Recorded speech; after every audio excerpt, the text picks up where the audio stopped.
વડિયા ખાતે ઈદ ઉલ ફિત્રની ભવ્ય ઉજવણી, ભાઈચારા અને એકતાનો સંદેશથી ગુંજ્યું વડિયા. નમસ્કાર, સહજ ન્યૂઝ સાથે હું છું ગોપાલ ભેસાણીયા. અમરેલી જિલ્લાના વડિયા ખાતે આજે ઈદ ઉલ ફિત્રનો પવિત્ર તહેવાર ભારે ઉત્સાહ અને આનંદ સાથે ઉજવાયો હતો.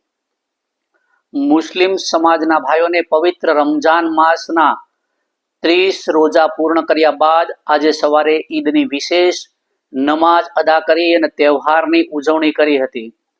વડિયા વિસ્તારમાં વહેલી સવારથી જ મસ્જિદો અને કબ્રસ્તાન ખાતે મુસ્લિમ બિરાદરોની ભારે ભીડ જોવા મળી હતી. સૌએ ભાઈચારા અને એકતાનો સંદેશ આપતી ઈદની નમાઝ અદા કરી દેશ અને સમાજમાં શાંતિ, સમૃદ્ધિ અને સુખાકારી માટે દુઆ માંગી.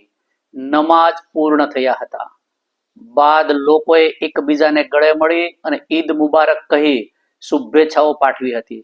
ત્યારબાદ કબ્રસ્તાન ખાતે જઈ પોતાના સ્વજનોને યાદ કરી દુઆ કરવી એ પણ તહેવારની પરંપરાનો મહત્વનો ભાગ રહ્યો હતો.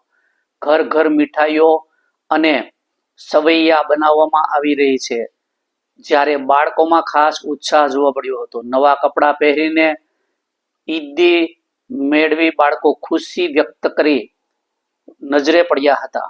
વડિયા શહેરમાં સમગ્ર દિવસ દરમિયાન આનંદ અને ઉત્સાહનો માહોલ રહ્યો હતો. ઈદનો આ પવિત્ર તહેવાર સમાજમાં ભાઈચારો, પ્રેમ અને એકતાનો સંદેશ આપતો તહેવાર બની રહ્યો છે. રિપોર્ટર રાજુ કારિયા, સહજ ન્યૂઝ, વડિયા. ભાઈ, આજે ઈદ છે તો શું કહેશો?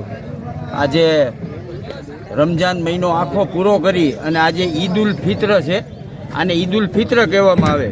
અને આજની ઈદ છે એ કે 330 રોજા પૂરા કરી અને પછી આજનો દિવસ છે એ ખુશીનો દિવસ છે. કે અલ્લાહના રસૂલ સલ્લલ્લાહુ અલૈહિ વસલ્લમે કીધું છે કે ઈદને દિવસે પૂરેપૂરી થાય એટલી ખુશીઓ મનાવો અને જે સાહિબે માલ હોય એ યતીમ, ગરીબ, મિસ્કીન એમના માટે કાંઈક એને આપી અને એમને પણ રાજી કરે કે જેનાથી અલ્લાહ રાજી થાય. અને આજના ઈદના દિવસે અમે 30 રોજા પૂરા કરી. આજે આ મહિનામાં 30 રોજા પૂરા થયા, 30 તાબી પૂરી કરી, અલ્લાહની ખૂબ ઇબાદત કરી.